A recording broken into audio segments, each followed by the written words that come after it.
everyone, and welcome! We've got one last Demacian story ahead of us. Because this is a big piece of lore that continues the story, I highly recommend reading the stories of Galio, Lux and Garen first. So let's have a look at the story called For Demacia. How long had it been since Lux had come north to Fossbarrow? She wasn't quite sure, but guessed it was around 7 years. Garen had just left to begin his training with the Dauntless Vanguard, and the rest of the family had come north to honor the tomb of great-grandfather Fossian. Lux remembered complaining about the never-ending rain as they made their way along winding paths through the forest to her ancestor's tomb. She'd been expecting a marble mausoleum like the Hall of Valor, but was disappointed to learn it was just a little more than a patch of grass on top of a cliff. A marble slab set into the base of the patch depicted the legend of her ancestor, Fossian and the demon falling from the cliff, her great-grandfather mortally wounded, the nightmarish entity with a Demacian blade piercing its black heart. It had rained then, and it was raining now. An icy northern flood fresh off the mountains that separated Demacia from the Freljord. A storm was brewing in the frozen realm, breaking on the far side of the peaks. To the west and east, the mountains disappeared into azurite haze, the sky dark and threatening, like one of her brother's saltier moods. The northern highlands were craggy with cliffs and plunging chasms, dangerous lands, home to fell creatures and wild beasts of all descriptions. Lux had set off into the north 2 weeks ago, Demacia to Edessa, then to Pinara and onto Lysus. Lysus to Velorus, and finally to High Silvermare, the city of raptors. A night with her family at their home at the foot of Knight's Rock, then out into Demacia's northwest marches. Almost immediately, the character of the people and villages began to change as the heartland of Demacia fell behind her. Rolling versatile plains gave way to windswept hinterlands. Silverwing raptors screeched overhead, invisible as they dueled in the clouds. The air grew colder, carrying from the deep ice of the Freljord, and the walls of each settlement grew higher with every mile she rode. It had been a long and tiring journey to Fossbarrow, but she was here, and Lux allowed herself a little smile. "We'll be at the temple soon, Starfire," she said, reaching down to rub her horse's mane. "They'll have grain and a warm stable for you, I promise." The horse shook its head and snorted, stamping its feet with impatience. Lux kicked back her heels and walked her tired mount along the tracks leading to Fossbarrow's main gate. The town occupied the banks of Serpentrian, a thundering river that rose in the mountains and snaked to the western coast. The tower of a Lightbringer temple rose in the east, the brazier within its steeple a welcome light in the gathering dusk. Lux pulled back the hood of her blue cloak and shook her hair free.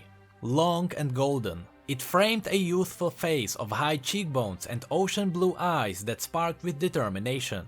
She untied the leather thong securing her staff to the saddle, and held its gold and ebony haft loosely at her side. 2 men appeared on the tower above the iron-bound gate, each armed with a powerful longbow of ash and yew. "Halt, traveler," said one of the guards. "The gate's closed until morning." "My name is Luxana Crownguard," she said. "As you say, it is late, but I've come a long way to pay my respect to my great-grandfather. I'd be in your debt if you'd allowed me entry." The man squinted through the gloom, his eyes widening as he recognized her. It has been years since she'd come to Fossbarrow, but Garen always said that once people laid eyes on Lux, they never forgot her.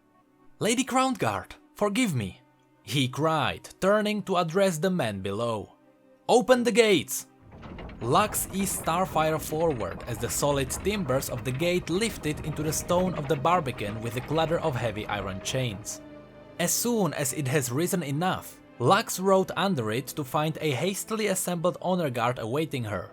10 men in leather breastplates and blue cloaks secured with silver pins in the shape of winged swords. They were proud Demacian soldiers, though their shoulders were curiously slumped and their eyes haunted with exhaustion. "Welcome to Fossbarrow," said the man who had spoken to her from the tower. "This is a great honor, my lady. Magistrate Giselle will be relieved to know you are here. May I offer you a detachment of soldiers to escort you to her home? Thank you, but that won't be necessary, said Lux, wondering at the man's choice of the word relieved. I've arranged accommodation with Mistress Pernile at the Lightbringer Temple. She made to ride on, but sensed the guard's desire to say something, and gently pulled Starfire's reins. Lady Crownguard, said the guard, are you here to end our nightmare? The Lightbringer Temple was warm and dry, and with Starfire settled in the stables, she had spoken at length with Mistress Pernile in the main hall. Rumors of dark magic in the forests and crags around Fossbarrow had reached the Lightbringers in the capital city of Demacia, and Radiant Kaina had sent Lux to investigate. Lux had sensed the dark undercurrent as soon as she had entered the town. A creeping sensation of being watched from the shadows. The few townfolk she had seen in the streets walked with leaden steps, their bodies wary. Fear hung over Fossbarrow, but it was worse than Lux imagined. It's Magistrate Giselle's son, Lusa, explained Mistress Pernile, a flaxen-haired woman in the pale robes of a Lightbringer healer. What about him? Asked Lux. He went missing 2 days ago, explained Pernile, and people are certain he's been taken by a dark mage for some terrible purpose. Why do they think that? Asked me again in the morning, said Pernile. Lux awoke with a scream, her heart hammering in her chest and her breath coming in wheezing spikes. Terror filled her mind. A nightmare of clawed hooks dragging her beneath the earth, of mud filling her mouth and darkness smothering her light forever. Lux blinked away the last afterimages, glimpsing retreating shadows out of the corner of her eye. Her mouth was filled with the taste of rancid milk, a sure sign of lingering magic. And she let spectral radiance build in her palms. Light filled the room, and with it the last remnants of the nightmare was banished. Warmth suffused her, her skin shimmering with a haze of familiar iridescence. She heard voices downstairs and clenched her fists. The light faded, leaving only the traces of daylight from the shattered windows to illuminate the room. Lux pressed her hands to the side of her head, as if seeking to push the awful visions from her mind. She tried to recall specific moments from the nightmare, but all that came was the reek of sour breath and faceless darkness pressing down upon her. Her mouth dry, Lux quickly dressed and lifted her staff from the corner of the room. She descended to the temple kitchen, and though she had little in the way of appetite, prepared a breakfast of bread and cheese. At the first bite, the taste of grave earth filled her mouth and she put the food aside. Now do you see? Asked Pernile, entering the kitchen and joining her at the table. The skin below Pernile's eyes were purple with lack of sleep, her skin sallow without firelight to color it. Only now did Lux notice how bone-weary Pernile was. What did you dream? Asked Lux. Nothing I want to relive by saying it out loud. Lux nodded slowly. There's something very wrong with this town. Starfire whinnied at the sight of her, his ears pressed flat against his skull and his eyes wide. He nuzzled her, and she stroked his pearl-white neck and shoulders. You too? She said, and the horse tossed its mane. Lux quickly settled her mount and rode forward to Fossbarrow's northern gate. Dawn was already an hour old, but the town was still to fully come to life. No smoke rose from the forges, no smell of fresh bread wafted from the bakeries, and only very few sullen-looking merchants had their doors open for business. The Demacians were hard-working, disciplined and industrious, so to see a frontier town so late to begin the day's work was highly unusual. But if Fossbarrow's people had to endure the night like hers, she couldn't blame them for being slow to rise. She pressed through the gate into the open ground before the town and let Starfire run to work out the stiffness in his muscles before turning to the muddy road. The stallion had broken his leg many years ago, but it hadn't impaired the speed of his gallop. Easy boy, said Lux as they rode into the forest. The scent of pine and wildflowers hung heavy in the air, and Lux savored the heady natural aroma of the northern climes. She rode deeper into the forest, following the tracks as it wound its way further north. Lux lifted a hand from the reins and reached for a glittering sunbeam, feeling the magic within her stir at its touch. She let it come, feeling the light at the center of her being spread through her body like an elixir. Her world lit up as magic filled her senses. The colors of the forest unnaturally vivid and filled with life. She saw glittering motes of light drifting in the air, the breath of trees and the size of the earth. How incredible was it to see the world like this, alive to the energies flowing through every living thing, from blades of grass to the mighty iron birch trees whose roots were set to reach the very heart of the world. After an hour of riding through the iridescent forest, the road ended at a crossroad. One path leading east, to a lodging town if she remembered correctly. The other dropping west to a community built around a thriving silver mine. Her father owned a stake in the mine and her favorite cloak pin had been wrought from metal dug from there. Between the two main routes lay a smaller pathway, all but invincible and suitable only for lone riders or those on foot. 7 years ago she had taken that path, and Lux wondered why she was reluctant to guide Starfire in that direction. She had no need to go that way, for her story of paying respect to her great-grandfather was just that, a story. Lux closed her eyes and lifted her arms out to the side, letting the magic drift from her fingertips to the glittering tip of her staff. She took a breath, filling her lungs with cold air and letting the light of the forest speak to her. It spoke in contrasting hues of light and shadow. She felt the light of distant stars drifting down like a mist, light that bathed other worlds and people. Where the light of Demacia fell into shadow, she flinched. Where it nourished something living, she was soothed. Lux turned in the saddle, her senses extended far beyond those of most other mortals, seeking the power that lay over the land like a curse.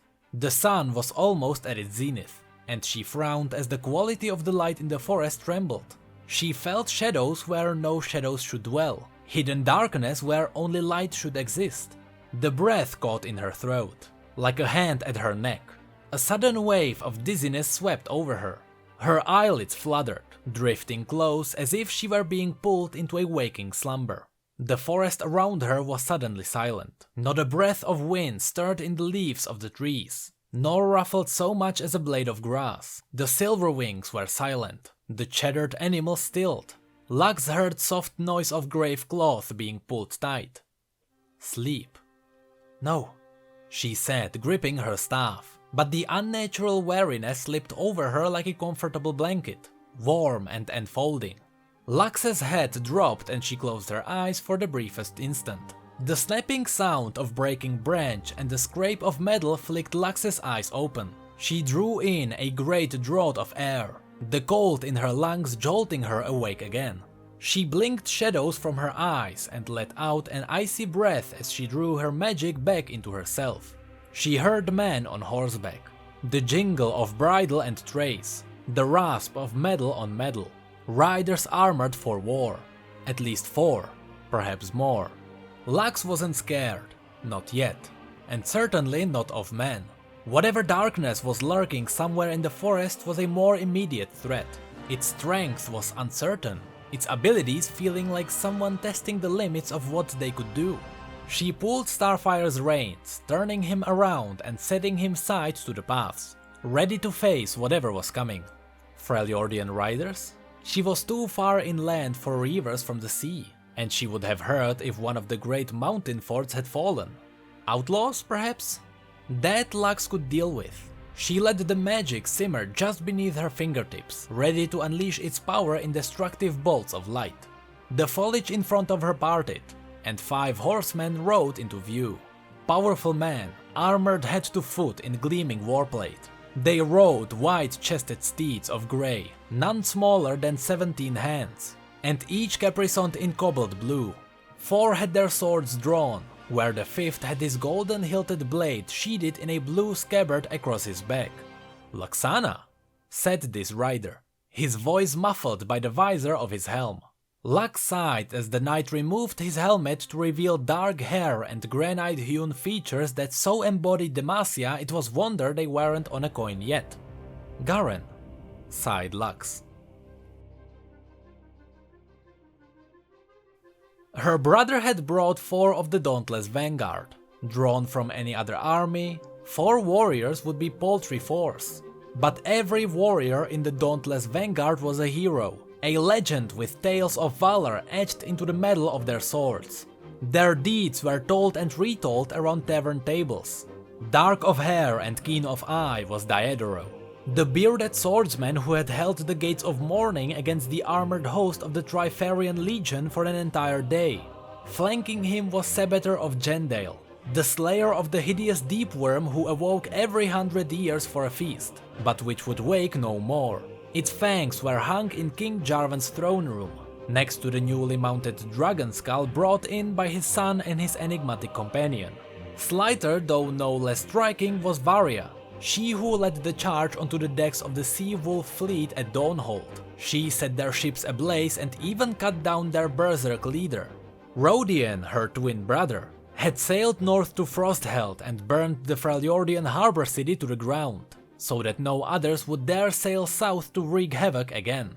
Lux knew them all, but rolled her eyes at the thought of hearing their legends around the table tonight. Yes, they were heroes of Demacia and entirely worthy of respect, but hearing about Sebeter climbing down the Deep Worm's gullet for the 10th time, or how Varia beat Glaremorn to the death with a splintered oar was too much for Lux. Garen came alongside her as they followed the road back to Fossbarrow. They had circled the town until the light began to fade in search of the missing sun. Though any servants of darkness would have had plenty of time to run and hide, given the noise Garen and the Dauntless Vanguard were making. 5 warriors in heavy warplate weren't exactly stealthy, and without her magic to aid her, Lux hadn't been able to sense the source of the dark magic she had felt at the crossroad. "You're really here to visit the great-grandfather Fossian's tomb?" "I said so, didn't I?" "Yes," replied Garen. "You did, I'm just surprised. I seem to recall Mother saying you hated coming here last time." "I'm surprised she remembered." "Oh, she remembered," said Garen without looking at her. "When young Luxana Crownguard doesn't enjoy something, the skies darken, rain clouds empty and forest animals hide. You make me sound like a spoiled bard." "You kind of were," said Garen, his easy grin only partially robbing the comment of its sting. "You got away with things I'd have a scalped bag for doing. Mother was always telling me not to pay attention to the things you did." The words hung over them, and Lux looked away, remembering not to underestimate her brother.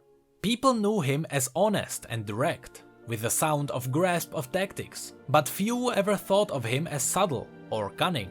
That Lux knew was a mistake. Yes, Garen was a simple warrior, but simple didn't mean stupid. "So what do you think happened to the boy?" asked Lux. Garen ran a hand through his hair. "If I had to guess, I'd say he ran away from home," he said. "Or decided to have an adventure and gotten lost somewhere in the forest." "You don't think a dark mage has taken him?" "It's certainly possible, but Varia and Rodian rode through this way only 6 months ago, and saw no evidence of unnatural magics." Lux nodded and asked, "Have you spent a night in Fossbarrow?" "No," answered Garen as they rode into sight of the town. "Why do you ask?" "Just curious." "There's something going on down there," said Sabator, his hand shielding his eyes from the setting sun. Garen's eye snapped to where his warrior was pointing, and all levity fell from his face. His entire posture changed, muscles taut and ready for action, his eyes utterly focused. The warriors of the Dauntless Vanguard formed up alongside him, ready to move in an instant. "What is it?" said Lux. An angry-looking crowd was hounding a stumbling man through the streets toward the market square. She couldn't hear what they were shouting, but she didn't need to hear the words to feel their anger and fear. "Vanguard, we ride!" said Garen, raking his spurs back. Starfire was a fast horse, but even he was no match for grain-fed Demacian warsteed. By the time Lux rode through the gates, the sound of yelling voices echoed through the town. Starfire's flanks were covered with sweat, and his iron-shod hoofs struck sparks from the cobbles. Lux leapt from the back of her horse as she saw a scene she had witnessed too many times throughout Demacia. "No, no, no," she muttered, seeing two guards drag a weeping man onto the auction platform normally used during the buying and selling of livestock. The man's clothes were soaked in blood and he wailed piteously. A woman with fur-trimmed robes and bronze wings of a Demacian magistrate stood before him, presumably Magistrate Giselle. Hundreds of Fossbarrow's townfolk filled the square, yelling and screaming at the man. Their hate was intense, and Lux felt her magic drawn to the surface of her skin. She quelled the rising light and pushed her way through the crowd, seeing Garen at the foot of the steps leading onto the auction platform. "Aldo Dayan," said Magistrate Giselle, her voice ragged with emotion. "I name 3 murder and consort of a dark mage." "No!" cried the man. "You don't understand. They were monsters. I saw them, their real faces. Darkness, only darkness." "Confession!" cried Giselle. The crowd screamed in response, a swelling lust for vengeance erupting from every throat. They looked set to rush the auction platform to tear Aldo Dayan limb from limb. And perhaps they would have, but for the 4 warriors of the dauntless vanguard standing with their swords drawn at its edge. "What's going on? What happened?" asked Lux as she reached Garen's side. Garen didn't look at her, his eyes fixed on the kneeling man. He murdered his wife and children in their beds, then ran out onto the streets and attacked his neighbors. He split 3 people with an axe before they were able to restrain him. Why would he do that? Finally Garen turned to look at her. "Why do you think? There must be a mage nearby. A darkness holds sway here. Only the dark influence of a sorcerer could drive loyal Demacian citizens to commit such heinous acts." Lux bit back an angry retort and pushed past Garen. She climbed the steps of the platform and marched over to the kneeling man. "Luxana Crown Guard, what are you doing?" demanded Giselle. Lux ignored her and lifted the man's head. His face was bruised, one eye swollen shut from the heavy blows. Blood and snot ran freely from his nose, and ropes of drool hung from his split lip. "Look at me," she said, and the man's good eye tried to focus on her. The white of his eye was bloodshot and purple-edged, the eye of a man who had not slept in days. "Good man Dayan, tell me why you killed your family," said Lux. "Why did you attack your neighbors?" "Not them. No. I saw... weren't them. They was... monsters," sobbed the man. "Darkness clothed in skin, among us the whole time. I woke and saw their true faces, so I killed them. I had to do it. I had to." She looked up as Magistrate Giselle appeared at Lux's shoulder. Lux saw soul-aching grief etched into the woman's face. The last 2 days had aged her 10 years. The magistrate stared down in disgust at Aldo Dayan, her fists clenched at her sides. "Did you kill my Lusa?" she said, her voice wrecked with sorrow. "Did you kill my son, just because he was different?" Baying cries for vengeance rose from the crowd as the sun sank into the west. Handfuls of mud and dung pelted Aldo Dayan as his former friends and neighbors called for his death. He thrashed in the grip of the guards. "I had to kill them!" he screamed, staring defiantly at his accusers. "It weren't them! Just darkness! Only darkness! It could be one of you too!" Lux turned back to Magistrate Giselle. "What did you mean when you said your son was different?" Giselle's grief was all-consuming, but Lux saw past it to the secret shame beneath. The magistrate's eyes were bloodshot and ringed with dark smudges of exhaustion. Yet even that couldn't hide the same look she had seen in her mother's eyes whenever Lux's power had gotten the better of her. It was the same look she had sometimes saw in her brother's eyes when he thought she wasn't looking. "What did you mean?" she asked again. "Nothing," said Giselle. "I didn't mean anything." "Different how?" "Just different." Lux had heard deflections before, and suddenly knew exactly how the magistrate's son was different. "I've heard enough," said Garen as he strode onto the platform, his long sun-steel sword hissing in its scabbard. The blade glinted in the twilight, its edge unimaginably sharp. "Garen, no!" said Lux. "There's something more going on here. Let me speak with him." "He is a monster," said Garen, spinning his sword up onto his shoulder. "Even if he is not a servant of evil, he is a murderer. There can be only one punishment." "Magistrate?" Giselle looked away from Lux, her eyes wet with tears. She nodded.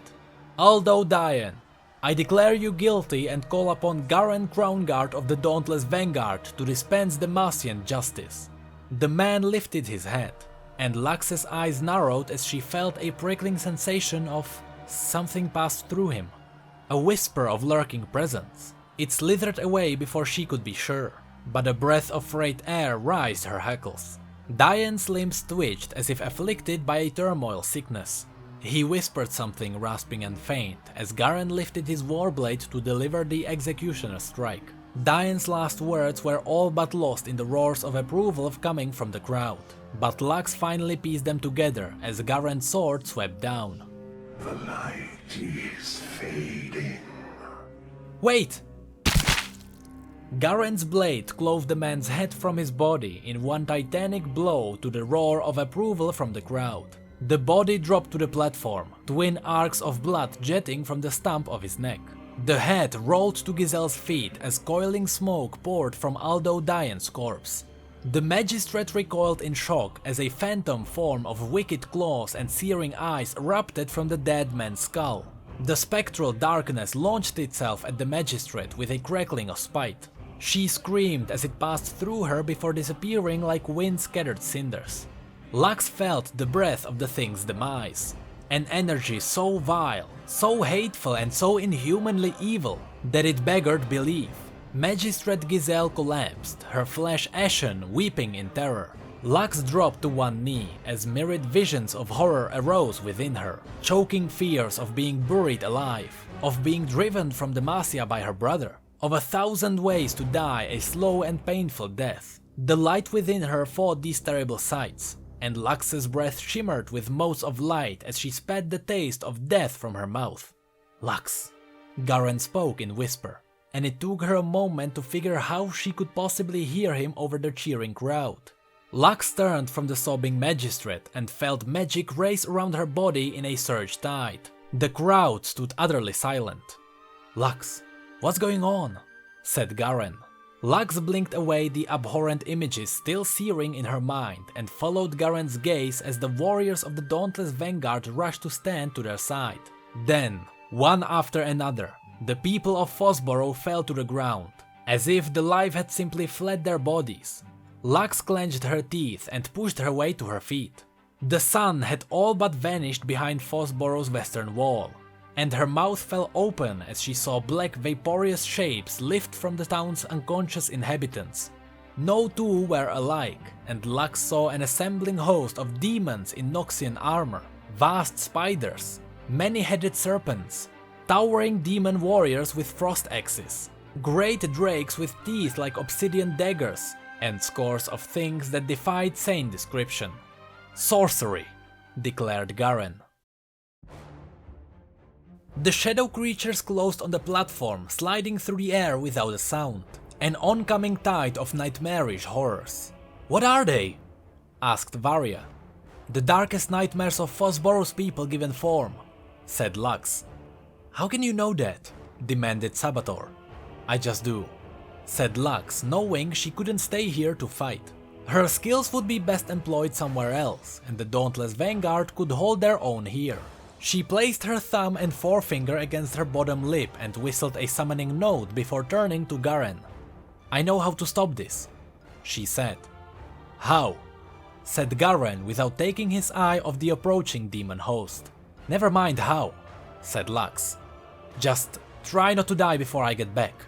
Lux ran to the edge of the platform as Starfire galloped through the creatures. Her steed passed unmolested, its dreams and nightmares of no interest to the power now abroad in Fossbarrow. Lux leapt from the platform and grabbed Starfire's mane, swinging onto his back in one smooth motion. Where are you going? Demanded Garen. The horse reared and Lux twisted in the saddle to answer her brother. I told you, she shouted. I am going to pay respect to my great-grandfather Fossian.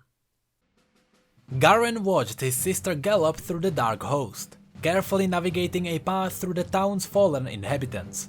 Grasping claws of demon creatures reached for her, but she and Starfire evaded every attack.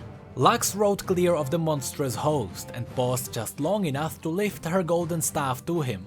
"For Demacia!" she shouted. The dauntless vanguard clashed their swords against their shields. "For Demacia!" they answered as one. Lux turned her horse and galloped from the town. Garen rolled his shoulders in anticipation and lifted his sword. "Lockstep!" he yelled, and his warriors took up their battle stance. Varia and Rodian stood to his left, Sabator and Daedero to his right. "We are the dauntless vanguard," said Garen, lowering his sword so its quillins framed his piercing eyes. "Let courage and keen eye guide our blades." Oil-black demon hounds were the first to reach the platform, leaping upward with tearing fangs and flashing teeth. Garen and the dauntless vanguard met them with shields locked and blades bared. A hammering wall of iron beat them back. Though their enemies were wrought from shadow and spite, they fought with ferocious strength and skill. Garen stepped in and thrust his blade into the writhing beast's hinges, tearing through to where its spine should be. The monster's form exploded into black dust with a shriek of anguish. Garen spun his sword up and pulled it back in a turn. His sword deflected another beast's snapping jaw. He rolled his wrists and lowered his shoulder into its attack. He pushed the thing back and down. He stamped its chest and the beast roared as it burst apart. Garen's sword snapped back to block a crushing blow from what looked like a silhouette of a towering Freljordian warrior. The impact drove him to his knees. "I will fight as long as I stand," he said through gritted teeth, straightening his legs with a roar and hammering his pommel into the savage warrior's horned skull. Ashes burst from the demon and Garen spun to drive his sword into the belly of another beast. Sabator decapitated a slavering hound as Daedero slammed his shield down on a hissing serpent, severing its body in half. Varia hammered the hilt of her sword into the snapping fangs of a faceless demon warrior as Rodian drove his sword into his twin's foe. With every killing blow, the shadow creatures burst into amber-limed ashes. Garen's sword flashed and the silver blade plunged into the body of a scorpion-like monster. A slashing of dark talons came at Garen's head. Sabator's shield parried the attack. Varia chopped her blade through the monster's legs and it burst apart. A hideous, limping creature hurled itself at Rodian, and he thrust his blade hard into its featureless face. It screeched as it died, but for every shadow destroyed, more always took their place. "Back to back!" roared Garen, and the pauldrons of the 5 warriors clashed together. They fought shoulder to shoulder in a circle of steel, a beacon of light against the darkness. "Show them the strength of Demacia!" Lux rode hard through the forest, trees flashing past to either side in a blur. Light shone from the tip of her staff, illuminating her path with blazing radiance. It was reckless to gallop through the forest at such speed, even with her light as a guide, but the nightmares assailing Garen and the dauntless vanguard would keep coming. Human imaginations were a depthless well of nightmares. Fear of death, fear of infirmity, or fear of the loss of a loved one. She followed the route she had taken only this morning, letting the power of her magic flow into Starfire to grant him sight beyond measure. Lux and her mount flew through the night, eventually reaching the crossroads where the roads diverged. Ignoring the roads east and west, she led Starfire straight ahead to the path leading north, the path to great-grandfather Fossian's tomb. Even with her light and the mount's sure-footedness, Lux was forced to slow down as the path wound its way up rocky glens. The closer she came to the tomb, the more the landscape began to change, like something from a tale told to frighten small children. The trees wept a thick black sap. Their branches gnarled and twisted into clawed hands that plucked at her hair and cloak. Gaps in the boles of trees resembled fanged mouths, and venomous spiders spun clawing webs in their high branches. The ground underfoot became spongy and damp with blackish pools of stagnant water, like a grove abandoned by one of the Fey folk.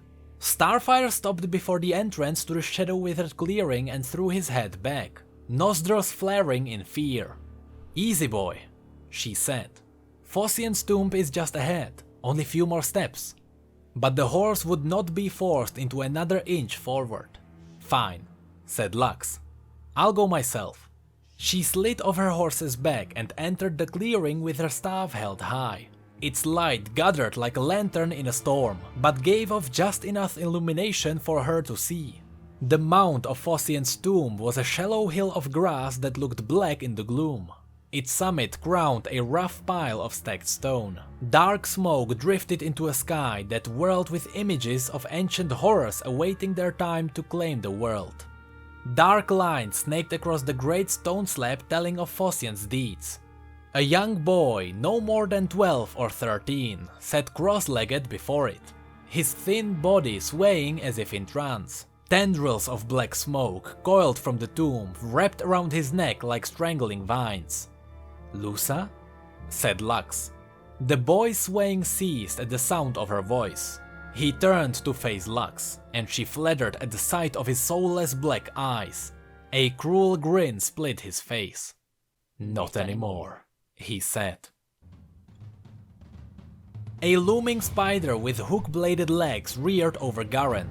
He split its thorax and kicked the flailing creature from the platform even as its body disintegrated. Legs braced. Garen felt a searing cold in the muscles of his shoulder as a black claw plunged through his pauldron. The metal did not buckle or crack. The claw passed through unimpeded, and Garen felt a sickening revulsion spread through him. He smelled rank grave dirt, but he fought through the pain as he had always been trained to do.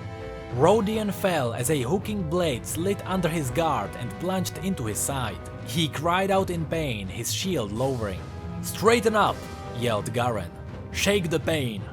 Rodion straightened, chestled at his laps, as the shadow creatures barked one another in their frenzy to reach the dauntless vanguard. "They never stop coming!" cried Varia. "Then we never stop fighting," answered Garen. Though she wanted nothing more than to flee this haunted clearing, Lux walked toward the young boy. His eyes rippled with darkness, nightmares waiting to be born from the rich loam of human frailty. She felt a cold, calculating intelligence apprise her. Lusa nodded and smoothly rose to his feet.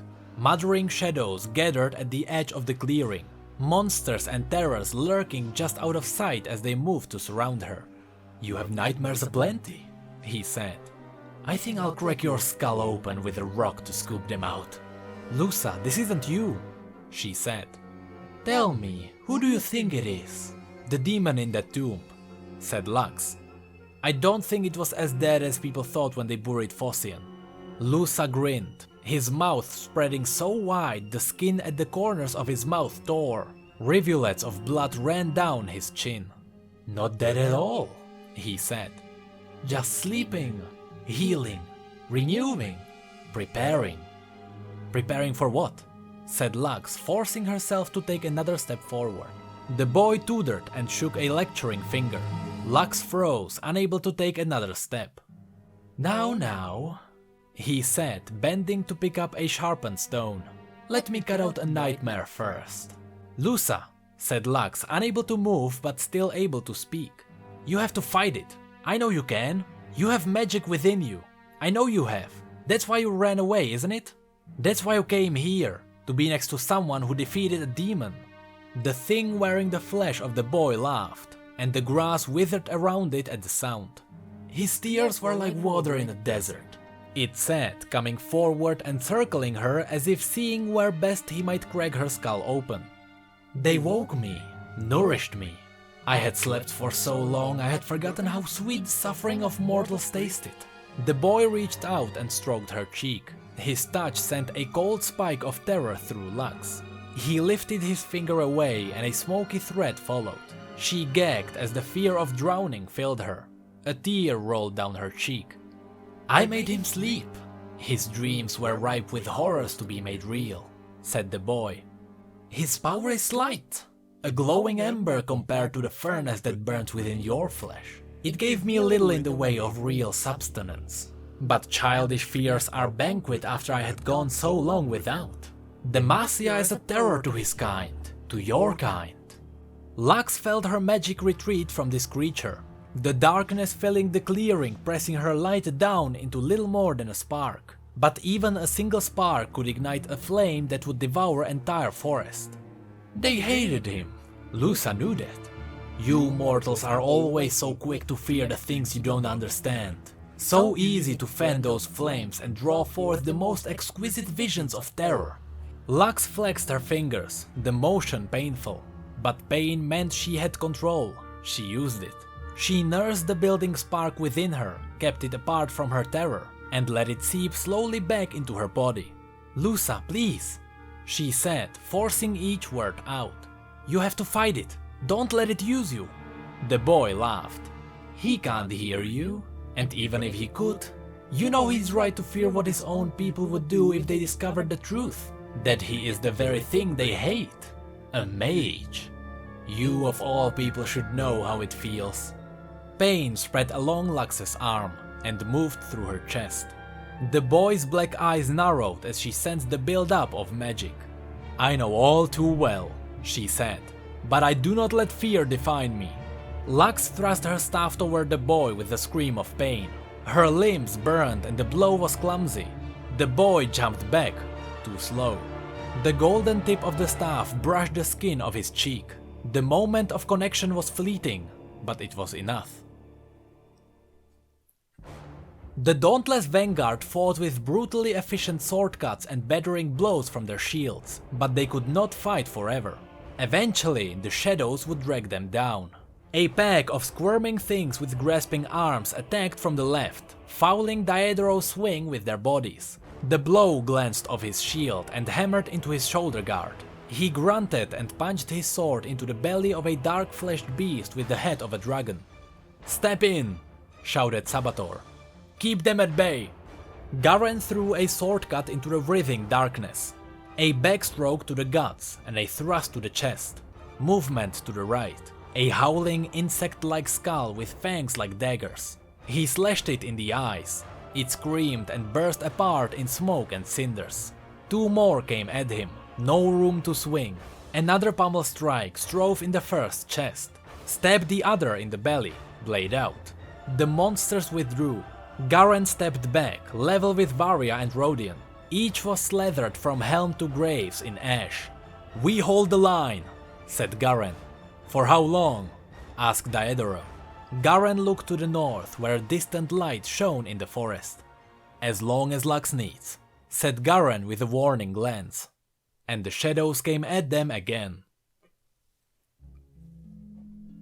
Lux poured her light into Lusa, and blinding radiance exploded through the clearing. The monster within the young boy was torn loose from his flesh with a howling screech of fury and desperation. White fire enfolded her, becoming everything around them. The darkness fled before Lux's awesome power, its shadow banished by the warmth of her light. The growing radiance kept growing until the forest and the tomb were nowhere to be seen. Only an endless expanse of pale nothingness. Sitting in front of her was a young boy with his knees drawn to his chest. He looked up, and his eyes were those of a small, frightened child. "Can you help me?" he said. "I can," said Lux, walking over and sitting next to him. "But you have to come back with me."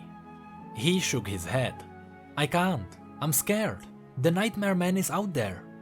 "Yes, he is, but together we can beat him," she said. "I'll help you." "You will?" "If you let me," said Lux with a smile. "I know what you're going through, how you're afraid of what will happen if people know what you can do. Trust me, I've been through it as well. But you don't have to be afraid. What's inside of you? It's not evil. It's not darkness. It's light. It's a light I can help you control." She held out her hand. "You promise?" he said. "I promise," said Lux. "You're not alone, Lusa." The boy gripped her hand like a drowning man grasping a rope. The light swelled again, impossibly bright, and when it faded, Lux saw the clearing was just as she remembered it from 7 years ago. Green grass, a hillock with a stone pile and a slab describing Fossian's deeds. The darkness that had so transformed the forest was now absent. The clawed trees were nothing more than just ordinary trees. The sky a midnight blue with a vault of twinkling stars. The sound of night-haunting birds echoed from the forest canopy. Lusa still held her hand and smiled up at her. "Is he gone? The Nightmare Man?" "I think so." she said, feeling the bitter taste of dark power diminish. For now at least. I think maybe it's not just in the tomb anymore, but it's gone from here. That's what's important right now. Can we go home now? Asked Lusa. Yes, said Lux. We can go home.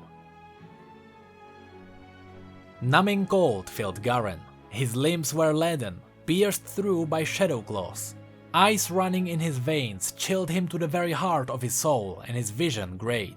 Sabator and Daedro were down, skin darkening. Rodian was on his knees, a clawed hand at his throat. Varia fought on, her shield arm hanging useless at her side, but her sword arm still strong.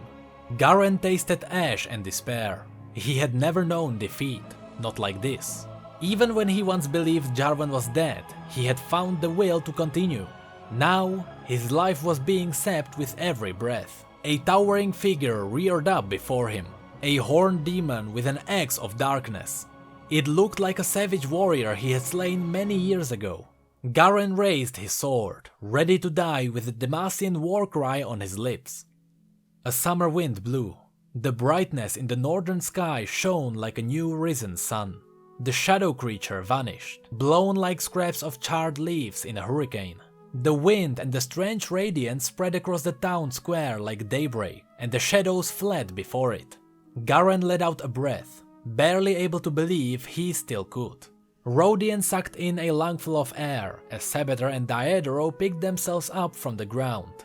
They looked around, amazed as the last remaining shadows were banished and the townfolk began to stir. What happened? Gasped Varia. Lux, said Garen. With Lusa reunited with his grateful mother and detailed instructions left with Mistress Pernile of the Lightbringers on his further education, Lux and Garen rode toward Fossbarrow's northern gates at the head of the Dauntless Vanguard. Their mood was subdued, and a palpable guilt hung over every person they passed on their way from the town. None of Fossbarrow's inhabitants could remember anything after the execution, but all of them knew they had played part in the man's death. May the veiled lady welcome you to her breast, said Lux as they passed Aldo Dayan's burial procession. Do you really think he deserves such mercy? Said Garen. He killed innocents. That's true, agreed Lux. But do you understand why? Does it matter? He was guilty of a crime and paid the price. Of course it matters. Aldo Dayan was their friend and neighbor, said Lux. They drank beer with him in the tavern, shared jokes with him on the street. Their sons and daughters played with his children. In their rush of judgment, any chance of understanding what caused his murderous acts was lost. Garen kept his gaze fixed on the road ahead. They don't want understanding, he said at last. They don't need it. How can you say that? We live in a world that does not allow such nonsense, Lux. Demacia is beset on all sides by terrible foes. Savage tribes in the north, a rapacious empire in the east, and the power of dark mages who threaten the very fabric of our realm. We deal in absolutes by necessity. Allowing doubt to cloud our judgment leaves us vulnerable, and I cannot allow us to become vulnerable, even at such a cost. Even so, agreed Garen. It's why I do what I do. For Demacia? For Demacia, said Garen.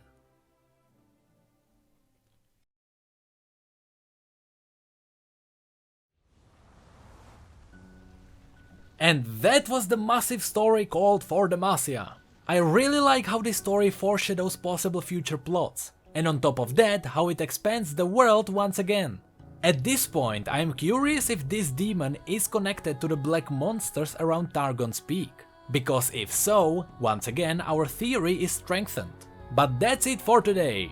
If you enjoyed this video, feel free to give it a like and subscribe for more lore. You can also follow us on Twitter, Facebook and Discord if you'd like to chat. Also, we now have Instagram. Special thanks to all our Patreons, I can't thank you enough for going that extra mile. And to the rest of you, thank you so much for being here and for your feedback, you know I really appreciate it. And as always, thank you, come again.